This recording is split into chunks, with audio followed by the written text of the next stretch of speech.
شهر رمضان الذي أنزل فيه القرآن هدى للناس وبينات من الهدى والفرقان. إن الحمد لله نحمده ونستعينه ونستغفره ونؤمن به ونتوكل عليه ونعوذ بالله من شرور أنفسنا ومن سيئات أعمالنا. من يهده الله فلا مضل له ومن يضلل فلا هادي له.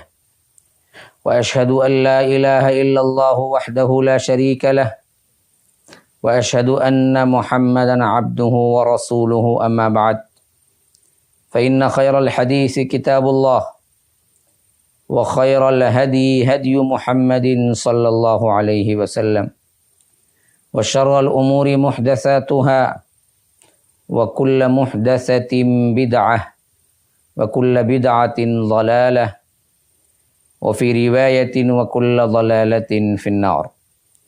فأعوذ بالله من الشيطان الرجيم. بسم الله الرحمن الرحيم. السابقون الأولون من المهاجرين والأنصار والذين اتبعوهم بإحسان رضي الله عنهم ورضوا عنه وأعد لهم جنات تجري تحتها الأنهار خالدين فيها ذلك هو الفوز العظيم. اللهم أرنا الحق حقا وارزقنا اتباعه وأرنا الباطل باطلا وارزقنا اجتنابه. اللهم علمنا ما ينفعنا وانفعنا بما علمتنا وارزقنا علما. رب اشرح لي صدري ويسر لي أمري واحلل عقدة من لساني يفقه قولي. برادران اسلام، واجب الاحترام بزرگوں، دوستوں، عزیز ساتھیوں، لائق احترام ماؤں اور بہنوں،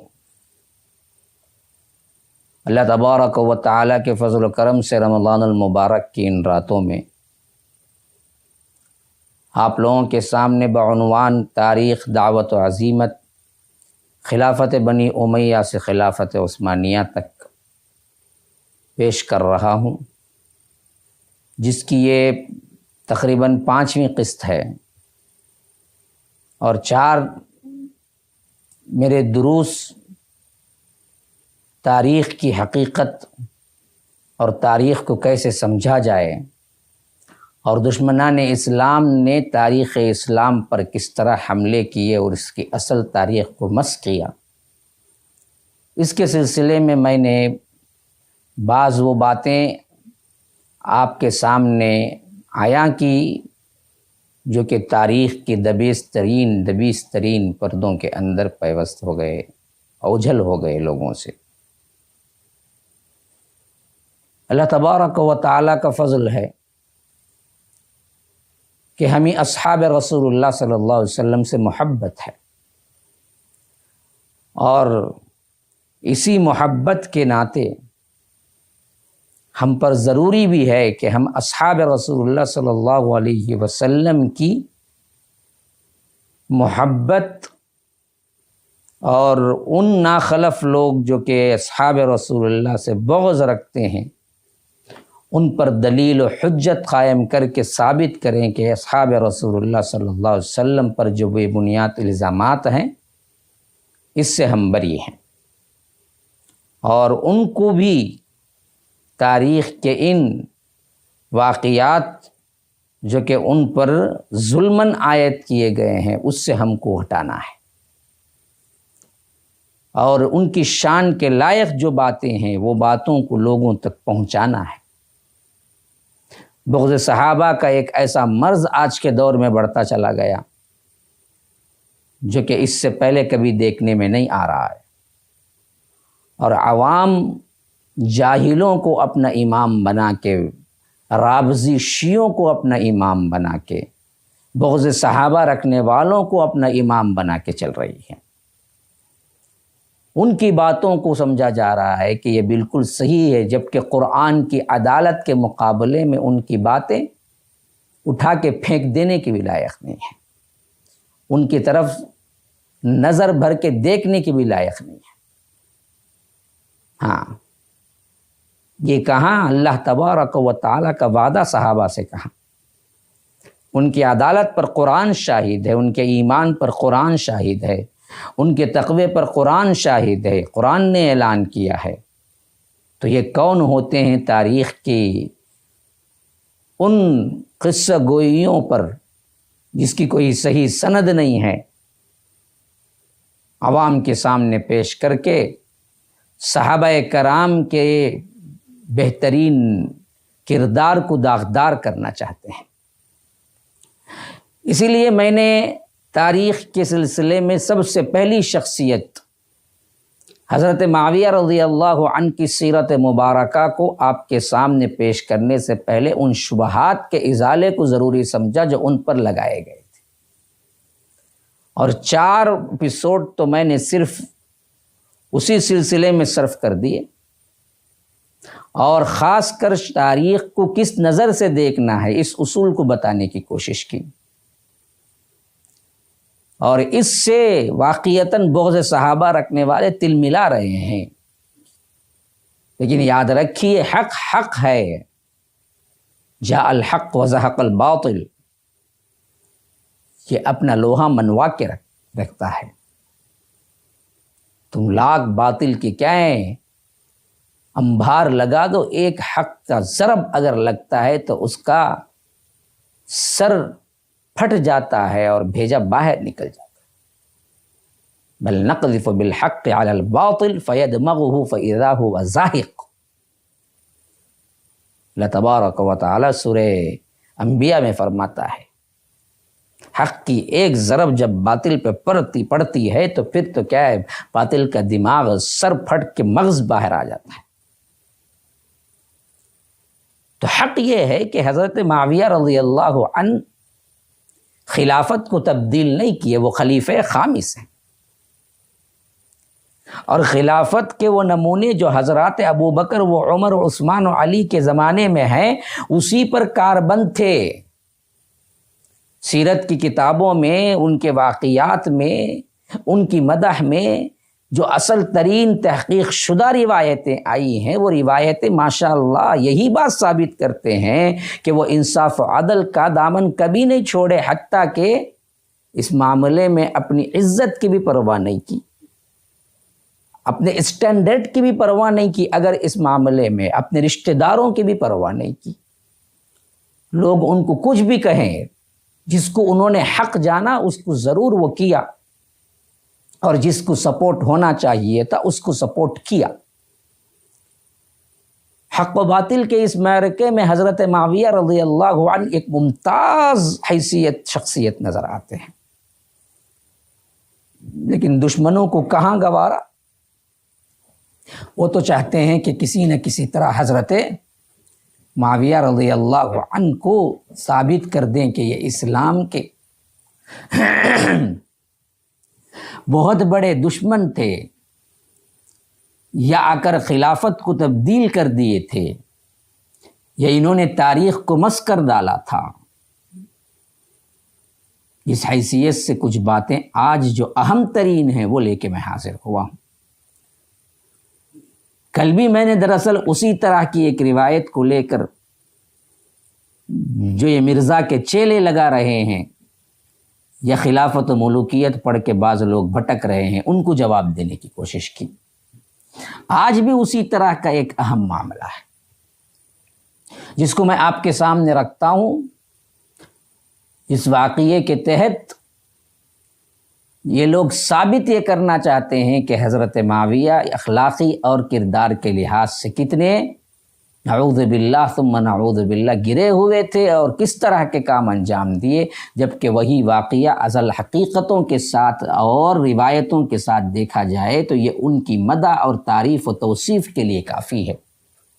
وہ کتنا اللہ سے ڈرنے والے اور لوگوں کو ان کا حق ان کے حق میں دینے والے تھے۔ واقعہ یہ ہے کہ حضرت معاویہ رضی اللہ عنہ پر یہ الزام عائد کیا جاتا ہے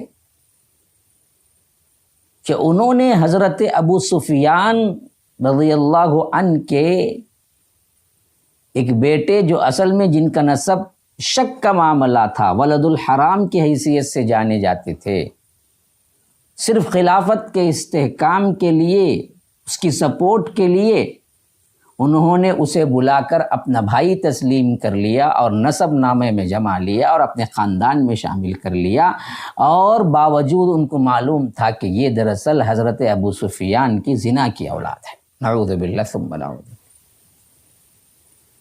اور اس کو اس حیثیت سے روایتوں سے کاٹ چھانٹ کر کے اپنا مرچ مسالہ لگا کے بیان کیا کہ تمام تاریخ کی کتابوں میں یہی باتیں پیوست ہو گئی، حالانکہ حقیقت اس کے بالکل برعکس ہے۔ حضرت ابو سفیان رضی اللہ عنہ زمانے جاہلیت میں ایک نکاح کیا تھا، جاہلی نکاح، کیونکہ ابھی اسلام نہیں آیا تھا، تو جاہلیت کے زمانے میں نکاح کے کئی طریقے تھے۔ ایک نکاح تو وہی تھا جو نکاح ہم کرتے ہیں، ایجاب و قبول کا۔ اس کے علاوہ بھی نکاح کے کئی اور کیا ہے رسم و رواج تھے جاہلیت میں۔ انہی نکاح کے دوسرے رسم و رواج کے تحت، جیسے جاہلیت میں تھے جو اسلام نے بعد میں حرام کر دیے، اس طریقے پر نکاح کیا ایک عورت سے، جس سے ایک بیٹا پیدا ہوا، جو حضرت ابو سفیان نے خود اقرار کیا کہ یہ میرا ہی بیٹا ہے، اور ان کا نام تھا زیاد۔ اور یہ جب بڑے ہوئے تو اللہ نے ان کو خاص صلاحیتیں دی ہوئی تھی، نظم و نسق کا، اور اسی طرح کیا ہے بہترین طور پر نظامت کا اور شجاعت کا، اور بھی کئی چیزیں تھی جو کہ کیا ہیں حضرت زیاد کے ہاں اللہ تبارک و تعالی نے دے رکھی۔ بڑے جنگجو تھے، بڑے کیا ہیں شجاع تھے۔ اب حضرت ابو سفیان عام حالات میں تو ذکر نہیں کیا، لیکن نجی محفلوں میں اس بات کا انکار نہیں کیا، بلکہ اقرار کیا کہ یہ میرا ہی بیٹا ہے۔ لیکن عام نہیں ہونے کی وجہ سے لوگوں میں شک کی نظر سے دیکھے جاتے تھے، اور بعض لوگ سمجھتے تھے کہ ان کے نسب کے معاملے میں کیا ہے کچھ غلطی ہے، لیکن جو قریبی لوگ تھے وہ لوگ مانتے تھے کہ یہ حضرت ابو سفیان کے بیٹے ہیں، جو جاہلیت کے نکاح تھے ان نکاح کے اندر سے ایک نکاح میں پیدا ہوئے۔ جب جاہلیت میں پیدا ہو گئے اور نکاح بھی جاہلیت کا تھا، پھر اسلام آ گیا تو اسلام نے ان نسب کو انساب کو برقرار رکھا۔ اسلام نے اس کو کیا نہیں کیا کہ ان سب کو کیا ہے زنا کی اولاد نہیں کیا۔ یاد رکھیے یہ بہت اہم مسئلہ ہے سمجھنے کا۔ وَلَا تَنْكِحُوا مَا نَكَحَ آبَاؤُكُم مِّنَ النِّسَاءِ إِلَّا مَا قَدْ سَلَفَ إِنَّهُ كَانَ فَاحِشَةً وَمَقْتًا وَسَاءَ سَبِيلًا۔ جاہلیت میں ایک چیز یہ بھی ہوتی تھی کہ سوتیلی ماں سے خود کیا ہے نکاح کر لیتا تھا بیٹا، یعنی باپ کی کچھ بیویاں ہیں، ان میں تو ایک تو سگی ماں اس کی اپنی ہوگی، لیکن کچھ اور بھی ہیں جو سوتیلی مائیں ہیں، اور ان سے نکاح کر لیتا تھا۔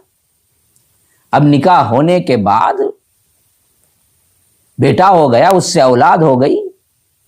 اسلام میں تو کیا ہے سوتیلی ماں سے نکاح حرام ہے، تو نکاح کے بعد جو اولاد ہوگی وہ بھی ولد حرام ہوگی، لیکن جاہلیت میں جائز تھا کر لیتے تھے۔ تو اللہ تبارک و تعالی نے جب اس کو حرام کیا تو صاف کہہ دیا کہ وَلَا تَنْكِحُوا مَا نَكَحَ آبَاؤُكُم مِّنَ النِّسَاءِ إِلَّا مَا قَدْ سَلَفَ۔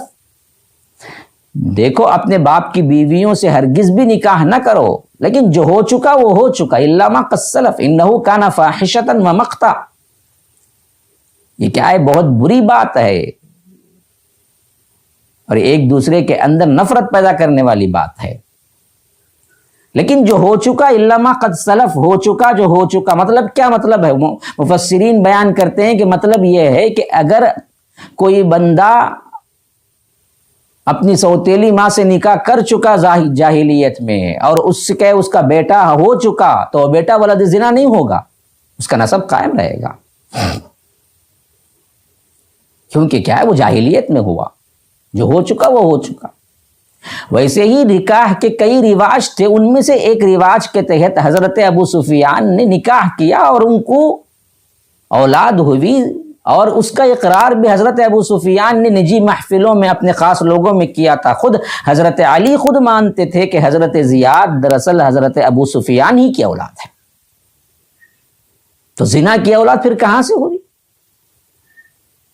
ولد حرام کیسے کہہ سکتے ہیں؟ لکھ دیا ہے کتابوں میں، الزام تراشیاں کر دی ہیں کہ یہ حضرت ابو سفیان کی زنا کی اولاد تھی جس کو انہوں نے کیا کیا، نسب دے دیا، جبکہ حرام ہے اسلام میں، کیونکہ کیا زانی کے لیے تو یہ پتھر ہے۔ اللہ کے رسول نے فرمایا نسب تو صرف کیا ہے، نکاح سے ہوتا ہے۔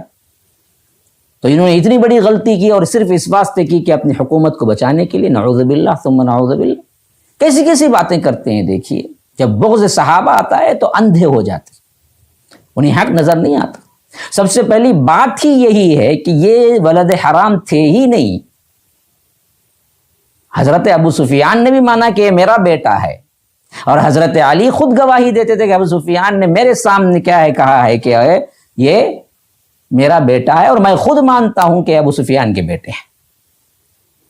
ہاں اب تم کیا کہو گے؟ حضرت علی خود مانتے ہیں۔ اسی واسطے حضرت علی نے اپنے دور خلافت میں حضرت زیاد جو تھے نا، وہ حضرت علی کے حامیوں میں سے تھے رضی اللہ عنہ۔ حضرت علی رضی اللہ عنہ کے حامیوں میں سے تھے اور سخت حضرت معاویہ کے خلاف میں تھے جنگ صفین وغیرہ کے معاملے میں۔ تو حضرت علی رضی اللہ عنہ حضرت زیاد کو گورنر بنا کے رکھا ہوا تھا، اپنی طرف سے گورنر کا عہدہ دیا ہوا تھا۔ جب حضرت علی رضی اللہ عنہ حضرت زیاد کو حلال مانے اور حضرت ابو سفیان کا بیٹا مانے اور ان کو گورنری عطا کریں تو اس پر کوئی بات نہیں، لیکن یہی کام حضرت معاویہ کو جب معلوم ہو کہ یہ میرے باپ کے حقیقی بیٹے ہیں اور ان کو بلا کے ان کا حق ان کو دے، تو اب الزام تراشیاں شروع ہو جاتی ہیں کہ حضرت معاویہ نے کیا حرام کام کیا، نسب کو کیا ہے ملا دیا، انہوں نے ایسا کیا، انہوں نے اتنی گری ہوئی حرکت کی، ایک حرام کو حلال کر دیا۔ یہ ڈبل سٹینڈرڈ کیوں؟ یہ حضرت معاویہ کی طرف سے ہوتے ہی آپ کو کیا ہو جاتا ہے؟ یہ بغض صحابہ کیوں؟ جبکہ حضرت علی نے مانا، حضرت علی نے گورنر مقرر کیا، حضرت علی کے دور خلافت میں وہ حضرت علی ہی کی طرف سے گورنر رہے۔ پھر اس کے بعد جب حضرت علی کی شہادت کے بعد حضرت زیاد بیعت کے سلسلے میں حضرت مغیرہ بن شعبہ کو حضرت معاویہ نے بھیجا، تو اس وقت لوگوں نے یہ باتیں کی، حضرت معاویہ کو تحقیق ہوئی، اور حضرت معاویہ نے خاص طور پر لوگوں کو جمع کر کے کہا کہ کون ہے جو اس بات کی شہادت دیتا ہے کہ حضرت ابو سفیان میرے باپ نے ان کو بیٹا مانا، یہ انہی کے بیٹے ہیں جو کہتے ہوئے سنے ہیں باقاعدہ، وہ لوگ مجھے شہادت دیں۔ 10 لوگوں نے شہادت دی کہ ہم نے حضرت ابو سفیان کو یہ کہتے ہوئے سنا، انہوں نے یہ بات کو تسلیم کیا ہے کہ یہ انہی کے بیٹے ہیں۔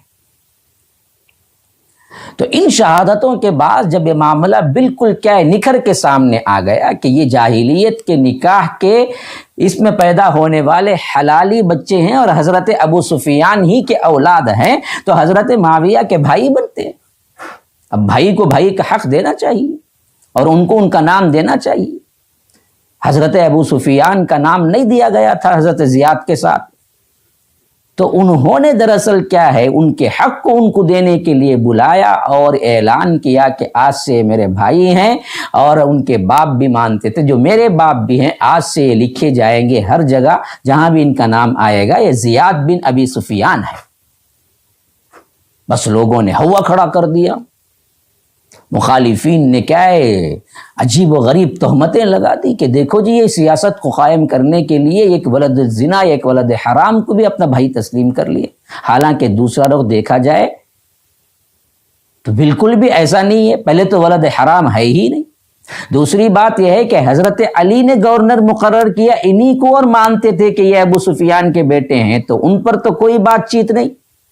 حضرت علی بھی ہمارے لیے بڑے محترم ہیں اور بڑے فضیلت والے ہیں، خلیفہ راشد ہیں، ان کی بات بھی ہمارے ہی فیور میں آتی ہے۔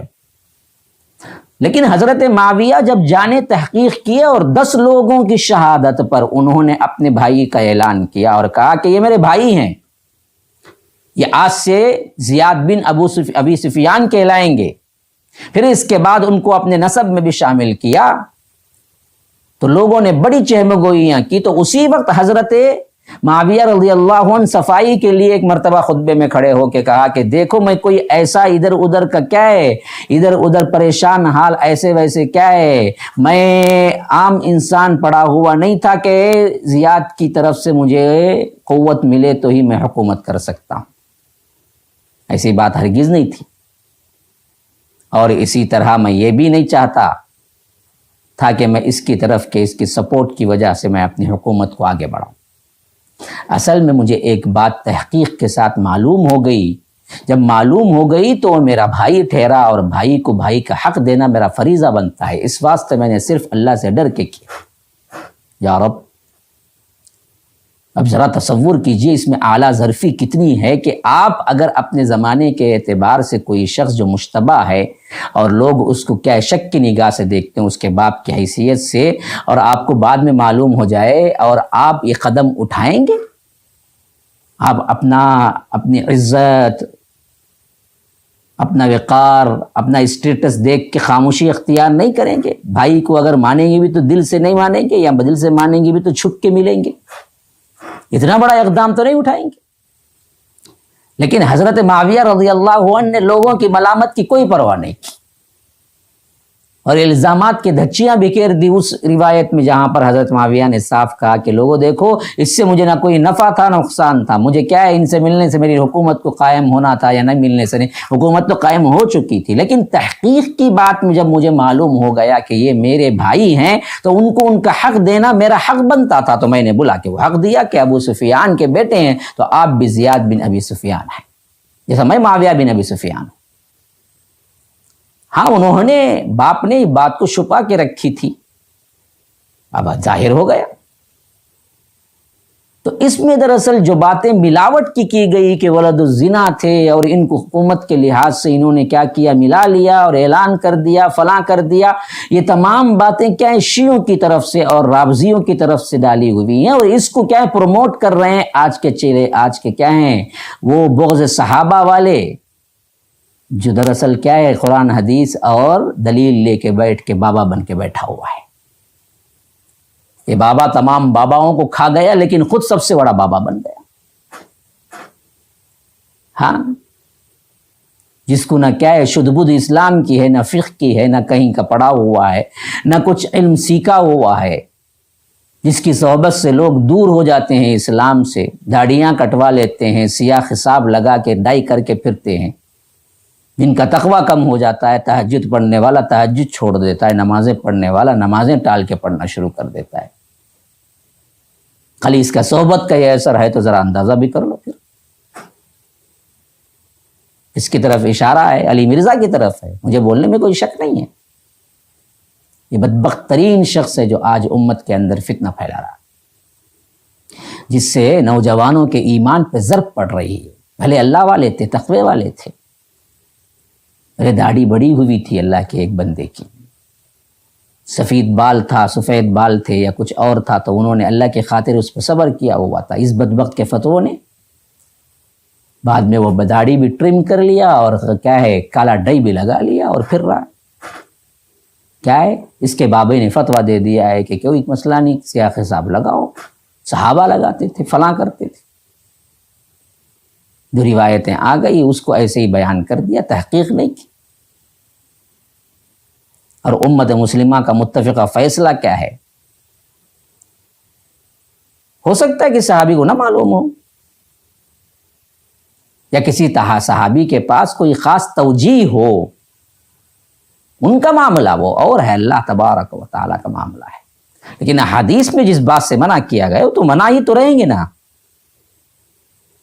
تو غرض کے میں بتانا یہ مقصود ہے کہ حضرت معاویہ پر ایک بہت اچھا کام جو کہ کیا ہے ان کی عظمت کو بڑھانے والا تھا، اسی کو کیا ہے سب سے بڑا ذلت والا کام بنا کے چھوڑ دیا، اور اس کو کتابوں میں ایسے ہی لکھ دیا کہ انہوں نے کیا کیا، یہ کام کیا، حالانکہ انہوں نے اس میں کوئی غلطی نہیں کی۔ انہوں نے اس میں انصاف کو دیکھا اور جو حق تھا وہ حق اپنے بھائی کو دیا۔ اب اس کے بعد تاریخ میں آج بھی لکھتے ہیں تو یہی لکھتے ہیں کہ زیاد بن ابی سفیان، بڑے بڑے تاریخی مورخین یہی لکھتے ہیں کہ زیاد بن ابی سفیان، حتیٰ کہ حضرت عائشہ کے بارے میں بعض لوگ بولتے ہیں کہ انہوں نے مانا ہی نہیں تھا، حالانکہ جب واقعہ ان کو معلوم ہوا، صحیح تر روایتوں میں یہ ہے کہ وہ بھی بعد میں زیاد بن ابی سفیان ہی خطاب کر کے خط لکھا کرتے تھے۔ تو معلوم ہو گیا کہ بالکل حقیقت ہے اور 10 لوگوں نے گواہی دی ہے، اور یہ بات حضرت علی بھی تسلیم کرتے تھے، یہ حضرت ابو سفیانی کے بیٹے تھے، تو جب خط لکھنے کا ارادہ کرتے تھے تو مخاطب یہی کرتے تھے کہ زیاد بن ابی سفیان، تو انہوں نے بھی مان لیا تھا حقیقت جب سامنے آ گئی۔ تو اس حیثیت سے یہ شبہ جو ہے وہ شبہ بالکل بھی کیا ہے، بیکار ہے، جو حضرت معاویہ رضی اللہ عنہ پہ لگایا جاتا ہے کہ انہوں نے اس معاملے میں بہت بڑی غلطی کی اور ایک بہت بڑے حرام کو حلال کر لیا، حالانکہ واقعہ بالکل بھی وہ نہیں ہے۔ اچھا، دوسرا شبہ، دوسرا جو الزام حضرت معاویہ کے دور حکومت میں لگایا جاتا ہے وہ یہ کہ گورنر جو ہوتے تھے ان پر محاسبہ نہیں کرتے تھے، ان کے گورنر جو چاہیں جیسے چاہیں کام کر دیں، ان کے گورنروں سے کیا ہے، حضرت معاویہ رضی اللہ عنہ باس پرست نہیں کرتے تھے۔ اس بارے میں ایک گورنر کے سلسلے میں یہ بات لکھ کے پھیلائی گئی ہے کہ کسی شخص نے کیا ہے دوران خطبہ اس گورنر سے مذاق کرتے ہوئے پتھر پھینکا، جس کی وجہ سے انہوں کو غصہ آیا اور انہوں نے کیا ہے اس کا ہاتھ کاٹ دیا۔ اب جب یہ کام ہو گیا تو لوگوں نے حضرت معاویہ رضی اللہ عنہ کو اس کی اطلاع دی، تو انہوں نے کہا کہ دیکھو جی، گورنروں سے تو ہم قصاص نہیں لے سکتے، ہم دیت ادا کرتے ہیں، ہاتھ کی جو دیت ہوتی ہے وہ ادا کرتے ہیں۔ اب اس بات کو لے کے بڑا ہوا کڑا کر دیا گیا کہ دیکھو، انہوں نے دراصل ایک پتھر کو مارنے سے، ایک کنکر اٹھا کے مارنے سے جو کہ ہاتھ کاٹنے کا جواز نہیں ملتا، انہوں نے ہاتھ کاٹ لیا، اور بعد میں جا کے ہم نے کیا ہے ان کے سلسلے میں شکایت کی تو صاف کہہ دیا کہ ہم تو اپنے گورنروں کا قصاص نہیں لیتے۔ حالانکہ یہ بات بھی صحیح تر روایتوں سے جو ثابت ہے وہ بالکل اس کے برعکس ہے جو حضرت معاویہ پر الزام تراشی کی گئی ہے۔ اصل معاملہ یہ ہوا تھا کہ جب اس شخص کی بد تہذیبی پر گورنر نے ہاتھ کاٹا، تو جب یہ معاملہ حضرت معاویہ رضی اللہ عنہ تک پہنچنے والا تھا تو خود اس کے قبیلے کے لوگوں نے اس گورنر سے اس بات کو لکھ کر لے لیا کہ دیکھو، تم نے شبہ میں ہاتھ کاٹا، یہ لکھ کے دے دو، ہم یہ نہیں چاہتے کہ یہ واقعہ حضرت معاویہ کے پاس ایسے ہی پہنچے۔ اب انہوں نے لکھ کے دے دیا۔ یہ شبہ میں جو لفظ ہے وہ ایک خاص فقہ ہے، یہ خاص حکم رکھتا ہے شریعت کے اندر۔ شبہ میں کوئی کام کرنا، اس میں ہمیشہ کیا نہیں ہوتا، قصاص نہیں ہوتا۔ شبہ میں قتل کر دینا، شبہ میں ہاتھ کاٹنا کا مطلب یہ ہے کہ اب اس کا ہاتھ نہیں کاٹا جائے گا، اسے دوسرا کوئی اور معاملہ ہوگا۔ یہ خود انہی لوگوں نے جن کا ہاتھ کاٹا گیا، اس کے خاندان والوں نے خود لکھ کے لے لیا۔ اب یہ دراصل کیا ہے، ان کا اپنا کام ہے جسے حضرت معاویہ بالکل بری ہیں۔ اب انہوں نے وہ لیٹر لا کے سامنے رکھا کہ دیکھو، یہ شبہ میں تمہارے گورنر نے ہاتھ کاٹ دیا، ہمیں قصاص دیجئے۔ تو حضرت معاویہ نے کہا کہ قصاص تو کیا ہے، شریعت میں شبہ میں نہیں ہوتا، ہاں دیت ہے، یہ ادا کریں گے ہم۔ دیت ادا کر دیا۔ اب اس میں کہاں سے یہ پہلو نکل کے آیا کہ وہ اپنے گورنروں پر کیا ہے احکامات نازل نہیں کرتے، ان کے گورنر پر باس پرست نہیں کرتے، حتیٰ کہ اس کے بعد وہ جو گورنر تھے ان کو معزول بھی کر دیا۔ ہاں، حضرت معاویہ رضی اللہ عنہ خالی دیت نہیں ادا کی بلکہ وہ گورنر کو بھی معزول کر دیا۔ تو اس بات سے بالکل واضح بات ہو گئی کہ حضرت معاویہ رضی اللہ عنہ ہمیشہ انصاف کے ساتھ کام کیا کرتے تھے۔ جو کام حضرت معاویہ کے معاملے میں تمہیں عیب نظر آتا ہے وہ دراصل دوسرے کرے تو عیب نظر نہیں آتا. انہوں نے خود لکھ کے لے آئے اور انہوں نے بتایا کہ شبہ والا معاملہ ہے تو شبہ میں تو قصاص نہیں. تو حضرت معاویہ نے کیا کیا؟ انہیں دیت ادا کی. تو اس سے بات کہاں سے مل گئی کہ وہ اپنے گورنروں پہ باس پرست نہیں کرتے؟ اگر باس پرست نہیں کرتے تو پھر معزول کیوں کیا؟ معزول بھی تو کر دیا نا. تو بعض باتوں کو صرف اپنے لے لینا اور جہاں بغض صحابہ کا معاملہ ہے وہاں لے لینا، جہاں محبت کا تقاضا ہے وہاں چھوڑ دینا، یہ تو منافقین اور یہودیوں کی صفت ہے نا جی. افتؤمنون ببعض الکتاب وتکفرون ببعض فما جزاء من يفعل ذلك منكم الا خزي في الحیات الدنیا. یہ بعض پر کتاب کے بعد حصے پر تو ایمان لاتے ہیں، بعض سے کفر کرتے ہیں، ایسے لوگوں کے لیے اس سے بڑی سزا کیا ہوگی کہ اللہ انہیں دنیا میں بھی ذلت کی زندگی دے گا اور آخرت میں تو بہت بڑا عذاب ہے. یوم القیامہ یردون الی اشد العذاب. حضرت معاویہ اور اصحاب رسول اللہ کو بدنام کرنے کے سلسلے میں روایتیں مل گئی تو وہ تو کیا ہے بالکل فوراً پکڑ کے رکھ لیا، لیکن تحقیق کرنے پر ان کا جو خلاصہ ملا اس خلاصے کو بیان نہ کیا.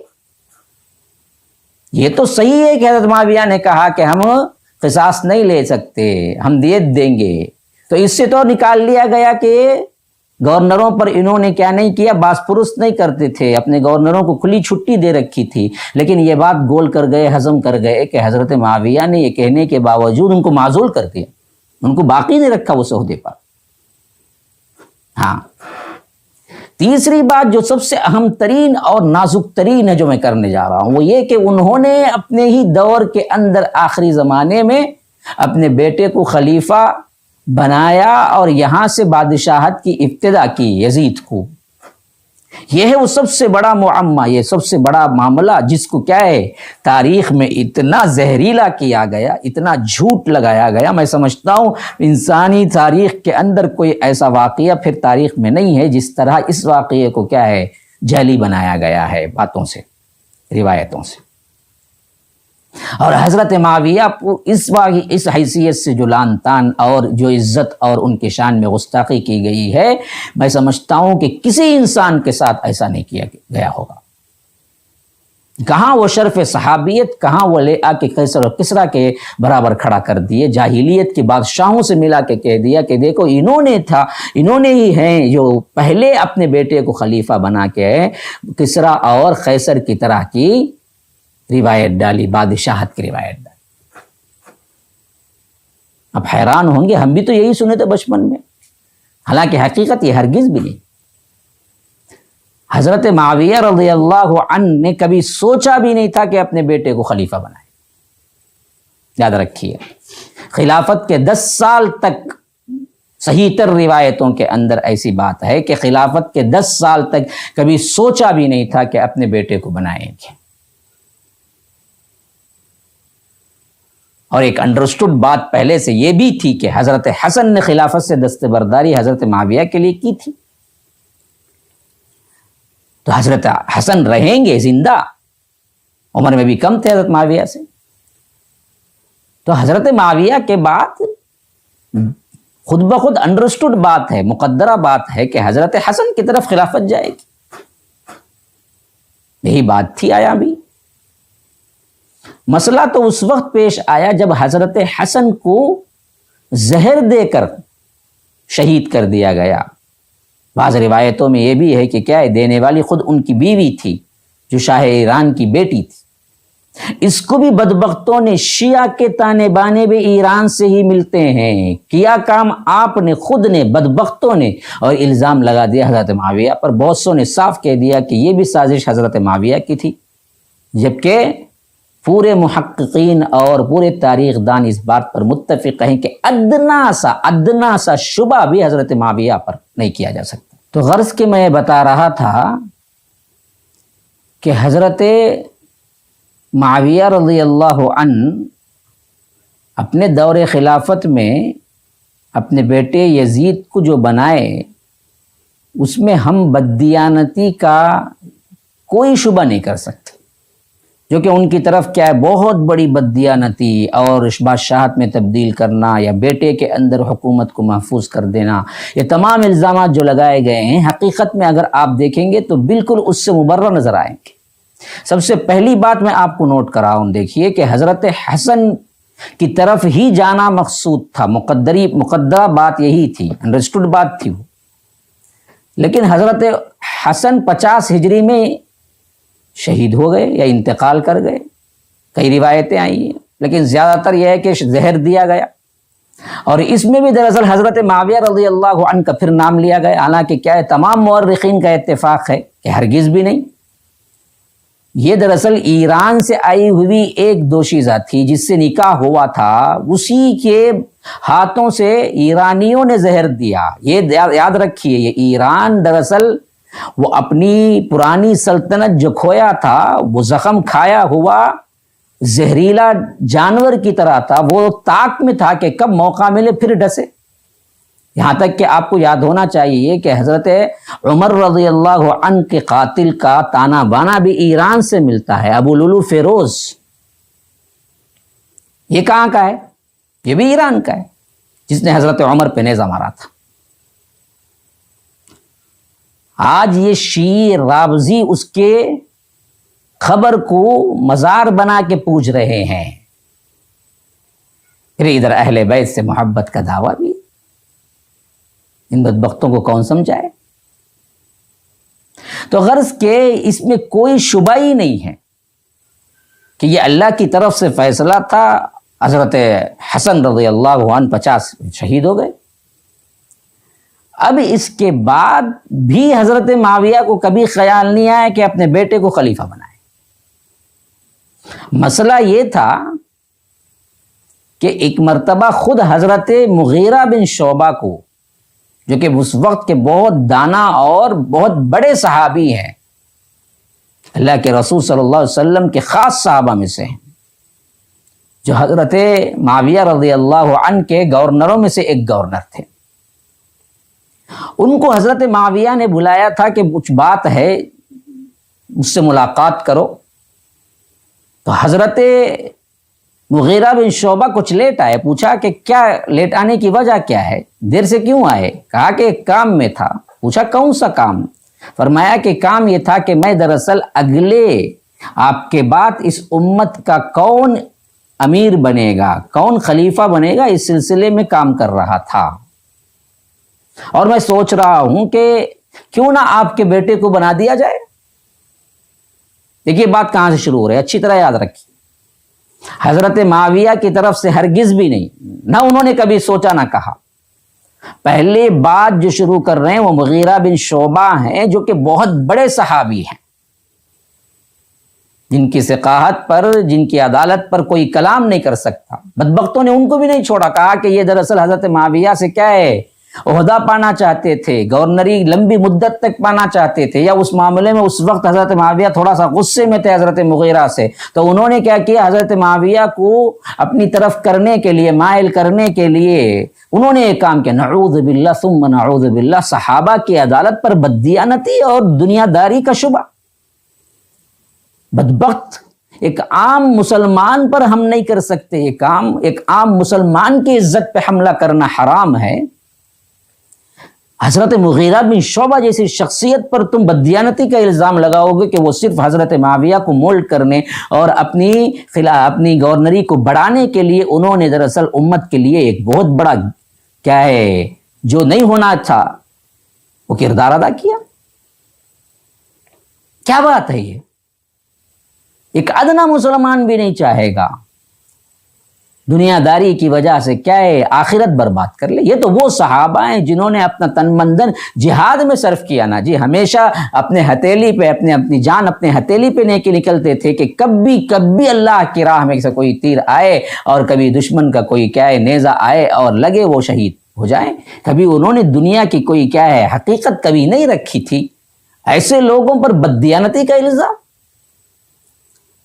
یہ شیعیت نہیں تو اور کیا ہے، رافضیت نہیں تو اور کیا ہے۔ یہی تو وہ چیز ہے جس سے ہم کیا ہے بتا رہے ہیں لوگوں کو کہ اجتناب کرو۔ یہی وہ چیز ہے جو تاریخ کو لے ڈوبی۔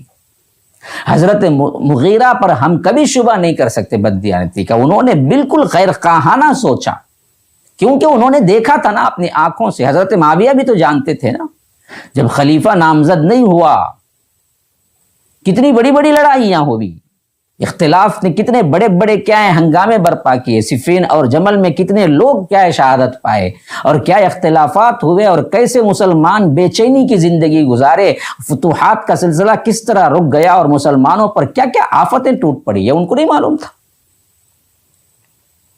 اسی واسطے دراصل بہت ہی خیر خواہانہ انداز میں انہوں نے سوچا حضرت مغیرہ بن شعبہ نے، اور ان کی سوچ اس معاملے پہ آ کے یزید پر رکی کہ دیکھو یہ ان کا بیٹا بھی ہے، اور پہلے سے کیا ہے حضرت معاویہ رضی اللہ عنہ کی حکومت مسلم ہے، سب مانتے ہیں، اور اس کے ساتھ ساتھ اس میں کوئی قباحت بھی نہیں ہے، کیونکہ یزید کی جو شخصیت مجروح کی گئی ہے نا جی، کہ وہ شراب پیتا تھا، وہ فلاں کرتا تھا، وہ ایسے تھا، وہ ویسے تھا، یہ بھی کیا ہے 99.9% جھوٹے ہیں، ان میں کوئی روایت صحیح نہیں،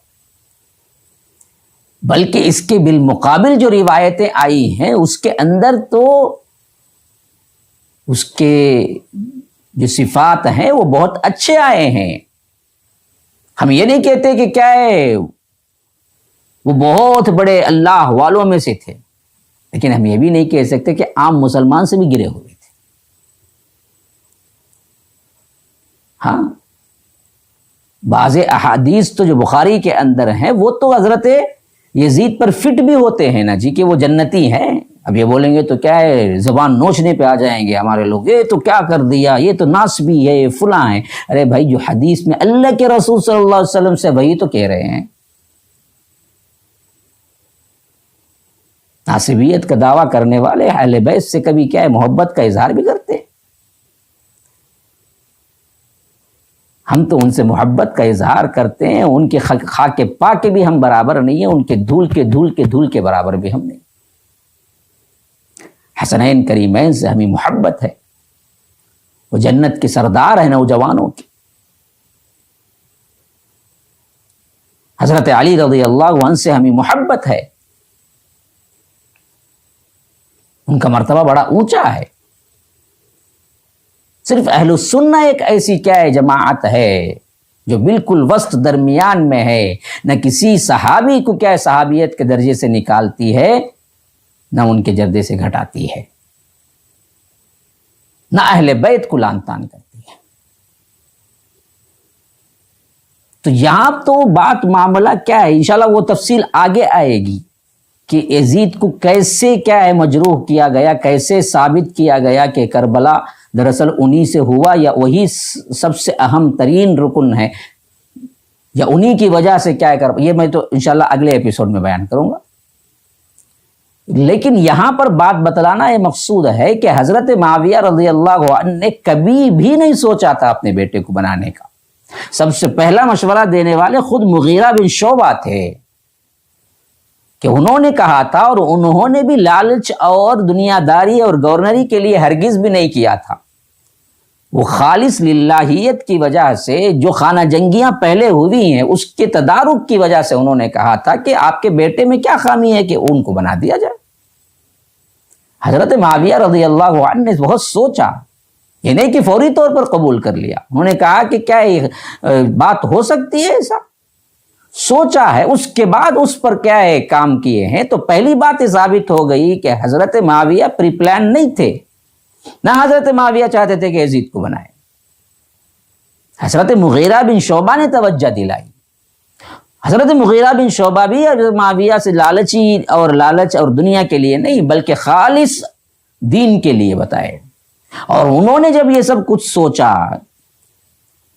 کہ خانہ جنگی سے روکنے کا ایک سب سے بہتر سبب یہ بھی ہے کہ ہم اپنے بیٹے ہی کو بنا دیں گے، تو وہ بھی دراصل کیا نہیں کہ ایک ہی علل اعلان، ایک ہی کیا ہے اعلان کر دیا جائے اور جو نہیں مانے اس کو تلوار کی کیا گردن اڑا، ایسی کوئی روایت نہیں آئی۔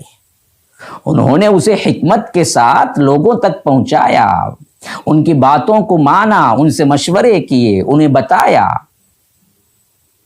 حتیٰ کہ جن کو کیا ہے آپ اہل بیت میں سے سب سے اہم ترین رتبہ دیتے ہیں، محمد بن حنیفہ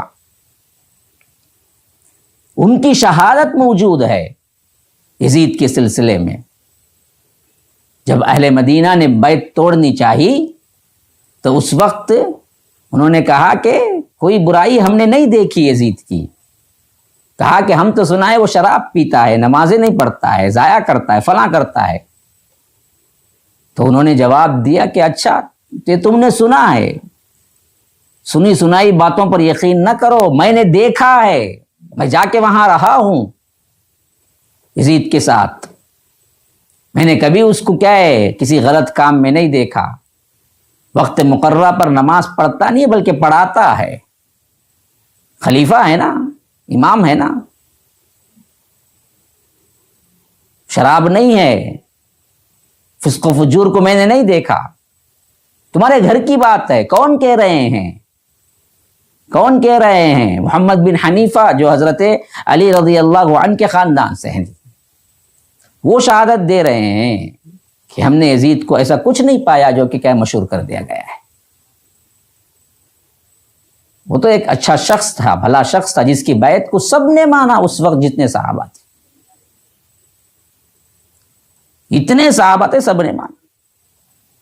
تو یہ چیز جو کہ دراصل کیا ہے بہت بڑا ہوا کھڑا کیا گیا ہے, یاد رکھیے یہ بھی صحیح نہیں ہے.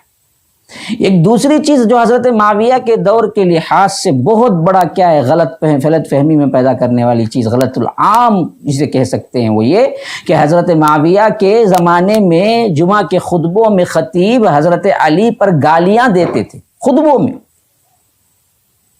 یاد رکھیے یہ ایک ایسی بات ہے جس سے کوئی سنی مسلمان کوئی بھی برداشت نہیں کر سکتا, اور اس کو کیا کیا ہے روایتوں کے ذریعے ہوا کھڑا کر دیا گیا ہے. حالانکہ کبھی یہ چیز ثابت نہیں ہو سکی, جتنی روایتیں جھوٹی, بلکہ اس کے برعکس ہمیں تو یہ ملتا ہے کہ حضرت علی کی حضرت معاویہ رضی اللہ عنہ بہت تعریف کیا کرتے تھے, بہت تعریف کیا کرتے. کہ حضرت علی کے ایک ساتھی خاص طور پر جو ان کے ساتھ گزارے تھے وہ آئے, تو ایک مرتبہ حضرت معاویہ رضی اللہ عنہ نے کہا کہ تم کیا حضرت علی کے صفات بیان کرو. انہوں نے کہا کہ حضرت معاویہ سے کہ رہنے دے, کہا کہ نہیں بیان کرو. تو پھر انہوں نے ایک لمبی چوڑی تقریر کی جس میں حضرت علی کی مدح اور حضرت علی رضی اللہ عنہ کی تعریف تھی. جب بات ختم کی افسوس کرتے ہوئے کہ آج وہ نہیں ہے, تو دیکھ رہے تھے کہ حضرت معاویہ بھی اپنے آنسوں سے زار و قطار رو رہے ہیں, اپنے آنسوں گر رہے ہیں. حضرت علی کو کہہ رہے ہیں کہ جیسے تم نے بیان کیا بالکل ویسے ہی تھے. تو روایتیں تو ان کی مدح میں آئی ہیں, ان کے خلاف نہیں. تو وہ کیسے کہ جمعہ کے خطبے میں لوگوں کے لیے چھوڑ دیں گے کہ وہ حضرت علی پر گالیاں دے. تو یاد رکھیے ایک لفظ, ایک تحقیقی روایت جو کہ حضرت علی کے بارے میں حضرت معاویہ کے زمانے میں جمعے میں گالیاں ہوتی تھی, اس کا ایک تحقیقی روایت کا ایک جائزہ میں پیش کرتا ہوں. دیکھیے, جس کے بارے میں حضرت مروان بن حکم کا بخاری کے اندر ایک بات آئی ہے کہ وہ سب کیا کرتے تھے, گالی دیتے تھے. ایک شخص نے حضرت سہیل سے آ کر, جو کہ کیا ہیں حضرت سہل رضی اللہ عنہ صحابی ہیں, آ کر شکایت کی کہ مدینے کا گورنر حضرت علی پر گالی دیتا ہے. حضرت سہل نے پوچھا کہ بتاؤ وہ کیا گالی دیتا ہے حضرت علی کو. تو اس نے جواب دیا کہ وہ حضرت علی کو ابو تراب کہتا ہے. تو حضرت سہل نے جواب دیا کہ ارے یہ لقب تو اللہ کے رسول صلی اللہ علیہ وسلم نے خود حضرت علی کو بڑی محبت سے دیا تھا. یہ حقیقت ہے اصل میں لوگوں نے کن باتوں سے لے کر کہاں سے رائی کا پہاڑ بنا. ایک مرتبہ اللہ کے رسول صلی اللہ علیہ وسلم جا رہے تھے, تو حضرت علی دراصل کیا ہے, بعض روایتیں ہیں کہ حضرت فاطمہ سے خفا ہو کر, بعض روایتیں ہیں کہ تنہا لیٹے ہوئے تھے مسجد کے بالکل فرش پر جہاں کنکریاں تھی, جس سے کیا ہے کنکریاں بھی حضرت علی کے بدن پہ لگ چکی تھی, مٹی لگی ہوئی تھی. تو حضرت فاطمہ کے گھر پہنچے تو اللہ کے رسول صلی اللہ علیہ وسلم نے پوچھا کہاں ہے حضرت علی. کہا کہ کیا ہے, تھوڑی سی انبن ہو گئی, چلے گئے, اور بیوہ بیوی میں میاں بیوی ہیں تو ہوتا ہی ہے، کوئی بھی ہو۔ تو حضرت علی کو ڈھونڈتے ہوئے اللہ کے رسول صلی اللہ علیہ وسلم آئے تو دیکھا کہ ایک طرف تنہا سو رہے ہیں اور بڑے پیارے انداز میں ایسے ہے کہ مٹی بھی لگی ہوئی ہے۔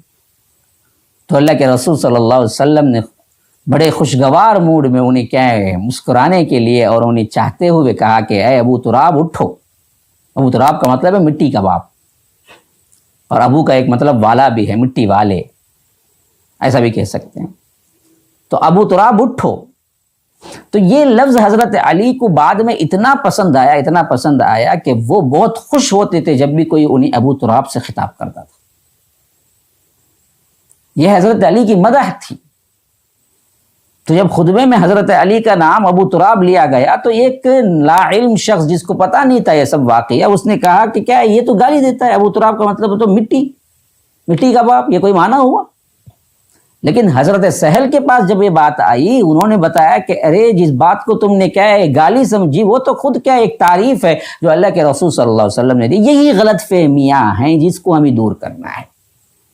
ایسی ہی باتوں کو لے کر ان بغض صحابہ رکھنے والے بدبختوں نے کیا کیا، عوام پر ایک ایسا جال بچھایا جو وہ سمجھنے سے قاصر رہے۔ انہوں نے سمجھا کہ ہاں یہ بات بالکل صحیح ہے کہ ایسے ہی ہوا ہوگا، کیا ہے کہ جمعہ کے خطبوں میں حضرت علی کے خلاف کیا گالیاں دی جاتی رہی، حضرت معاویہ خاموش بیٹھے رہے، نعوذ باللہ۔ ارے ہم تم خاموش نہیں بیٹھ سکتے، ادنا سا ایمان رکھنے والا نہیں بیٹھ سکتا، تم کیا یہ گمان کرتے ہو کہ حضرت معاویہ کیا اتنے بھی گرے ہوئے ہیں، جن کو اللہ کے رسول صلی اللہ علیہ وسلم نے دعائیں دی ہوں، جنت کی بشارت دی ہو، جن کے لیے فرمایا ہو کہ اے اللہ ان کو کیا ہے ہادی بنا، اے اللہ ان کے ذریعے سے ہدایت لوگوں کو نصیب کر، تو ان کی یہ حالت ہے۔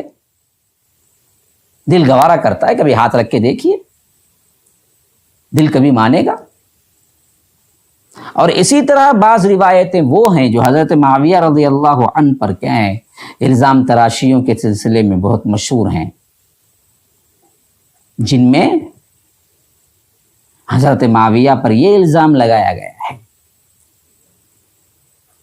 کہ تاریخ کے اندر حضرت معاویہ تلوار سے کام لیتے تھے، عدل و انصاف کے دامن کو چھوڑ دیتے تھے، اور ایک صحابی ہیں جنہوں نے حضرت معاویہ کے دور حکومت میں ایک جارحانہ انداز اختیار کیا، حجر، ان کو انہوں نے کیا کیا، قتل کیا۔ حالانکہ بات وہ نہیں ہے جو کہ باور کرایا جاتا ہے، دراصل انہوں نے گواہوں کی بنیاد پر وہ کام کیا جس سے ثابت ہوا کہ ان کا معاملہ برحق ہے۔ اسی واسطے اماں عائشہ نے جب ملاقات کی حضرت معاویہ رضی اللہ عنہ سے، تو حضرت معاویہ سے اماں عائشہ نے پوچھا کہ تم حجر کو اور ان کے ساتھیوں کو قتل کرتے ہوئے ڈر نہیں لگا اللہ کے سامنے بھی کھڑا ہونا ہے؟ تو انہوں نے کہا کہ اماں اصل میں معاملہ یہ ہے کہ جنہوں نے شہادتیں دی ہیں ان کی شہادتوں پر میں نے ایک کام کیا، جب کیا ہے گواہ ثابت ہو جائے تو حاکم پر پھر تو کیا ہے سزا کا اطلاق کرنا ہوتا ہے۔ اس کو اٹھا کے بہت بڑا ہنگام کیا گیا ہے، حالانکہ اس وقت کے جو صحابہ تھے انہوں نے کیا ہے ان توجیہات کو مان لیا۔ تم کون ہوتے ہو 1400 سال بعد آ کر کہنے والے؟ تو یہ چیزیں وہ سب چیزیں ہیں جن کو میں نے کیا کیا نوٹ کر کے بتایا، جو کہ کیا ہے واقعتاً ان رافضیوں اور شیعوں اور بغض صحابہ رکھنے والوں نے اسے بڑا کر کے پیش کیا، اور بڑا کر کے پیش کرنے کے بعد چاہا کہ اس کے ذریعے سے حضرت معاویہ اور ان کی خلافت کو ایک سر ہی کافر بادشاہوں کے برابر لا کے کھڑا کر دیا جائے اور بتا دیا جائے کہ یہ ابتدا انہوں نے کی ہے۔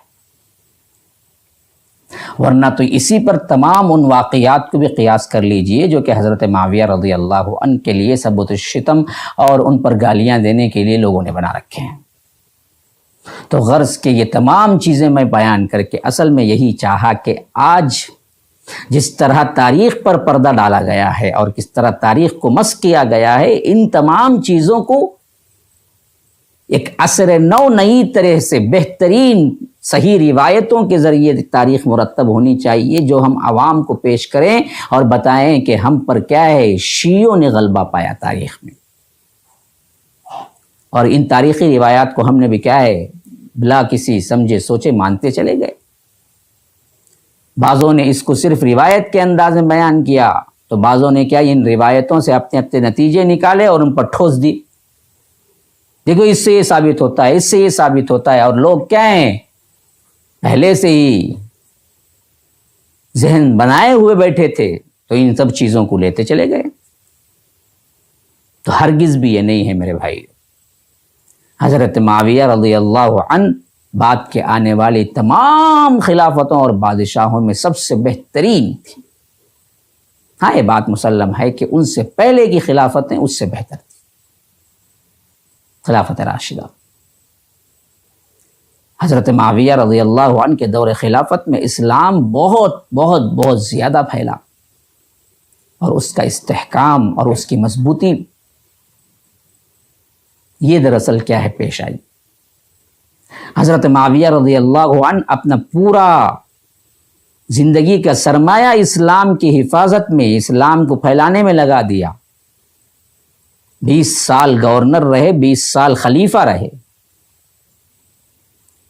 اور جب اپنی تمام توانائیوں کو، اپنی تمام قوتوں کو اس معاملے میں صرف کر دیا تو بڑھاپے کی منزل کی طرف بڑھنے لگے، اور آخرکار یہ بطل جلیل، یہ صحابی جلیل جنہوں نے 20 سال حکومت کی، جیسے جیسے عمر کی گھڑیاں اور عمر کی سال اور زمانہ ختم ہوتا گیا، یہاں تک کہ ان کی عمر، بعض لوگ بیان کرتے ہیں کہ وفات کے وقت 70 سال کی تھی، بعض لوگ کہتے ہیں کہ اس سے بڑھ کر تھی۔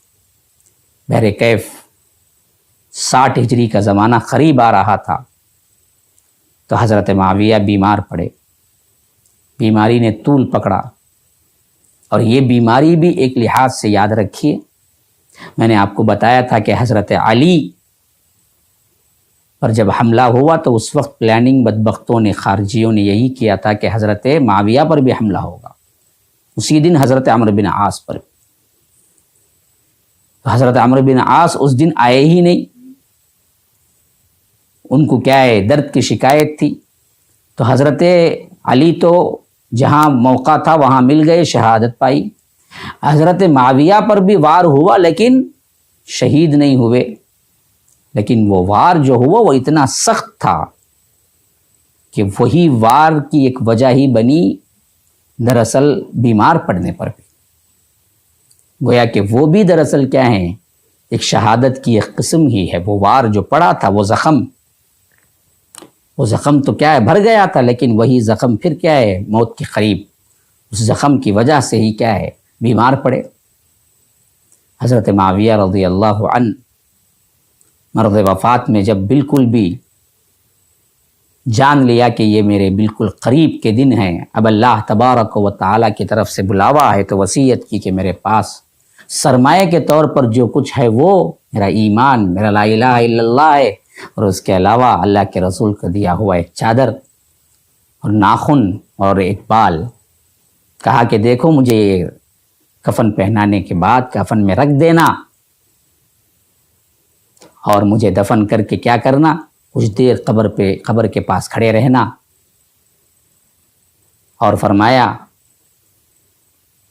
کہ میرے پیچھے کوئی آگ لے جانے والا، رونے والی کو نہ لے آنا، آؤ بکا کرنے والے، نوحہ کرنے والوں کو نہ لینا۔ کتنا خیال ہے دیکھیے شریعت کا۔